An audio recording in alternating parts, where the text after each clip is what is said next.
So according to 3 national newspapers in Nigeria, Verydarkman, who is currently in the custody of the EFCC, is set to regain his freedom today. So the newspapers reporting this piece of news are The Nation newspapers, Vanguard, and of course, PM News. Now, I've taken my time to read the perspectives of each of these newspapers, and from what I've seen, they all seem to be fishing from the same pond. But that's besides the point at this time. So I'm just going to tell you the story according to how the Vanguard is reporting it. So according to the newspaper, the Economic and Financial Crime Commission, EFCC, is set to release social media activist Martin Vincent Ose, popularly known as Verydarkman, on Tuesday, that's today, with plans to formally charge him to court on Thursday. A senior official with the anti-graft agency who spoke on condition of anonymity confirmed the development on Monday, noting that while Ose remains in custody, he has not yet been formally arraigned.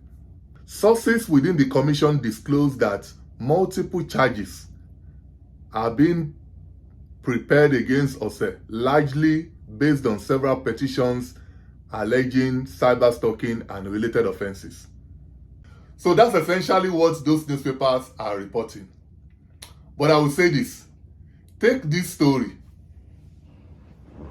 with a pinch of salt and don't take it as gospel. It's possible they are reporting accurately, and as a result, Verydarkman will be released later today, which of course will be good news to his fans, family, and friends. But considering the media in Nigeria are oftentimes not accurate in their reporting, I will say don't get too excited about this news. And that's not something that I say with pride. I mean, I worked in the media in Nigeria for several years. And even though I stopped being a journalist in Nigeria a few years ago, I see what is happening in the media in Nigeria from afar. And I just bury my head in my hands.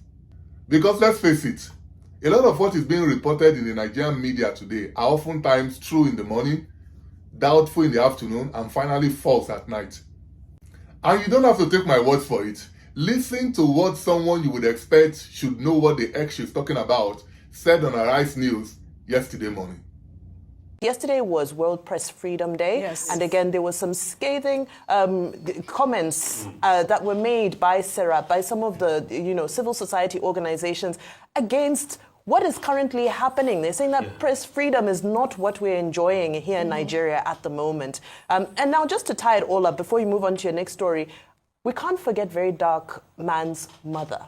Yes. Because her whereabouts are also still not confirmed. And even if he has something to answer for, I can't imagine why we would keep an elderly woman in custody for this long.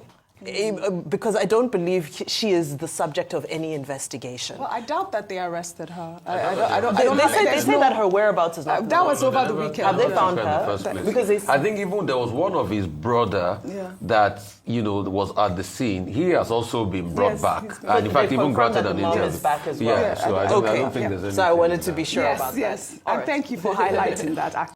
So for context, Verydarkman was arrested on Friday. And here was Vimbai on a Monday morning, showing to the whole world she obviously doesn't know what she's talking about. I admire Vimbai a lot, but on this occasion, she dropped the ball big time. Because there could have been a lot of people who would have believed that falsehood and could have even acted on it. Anyways, Vimbai is still a lot better than some people. Now, if you thought that was bad, wait till you see this. So yesterday, the EFCC tweeted this, essentially saying the story the whole of the Nigerian media have been reporting is fake. Now, the question is, how can the whole media ecosystem in Nigeria not know that this story was fake? How can one of them not know that this story was fake? Honestly, I feel ashamed and I feel so sorry for what the media has become in Nigeria. And to make matters worse, even the BBC that the story was attributed to, for some inexplicable reasons, didn't sound the alarm. It still took the EFCC to deny the story several hours after the whole world had reported and relied on it for use. Now, if that doesn't scare you, then your loyalty to Nigeria should be called into question.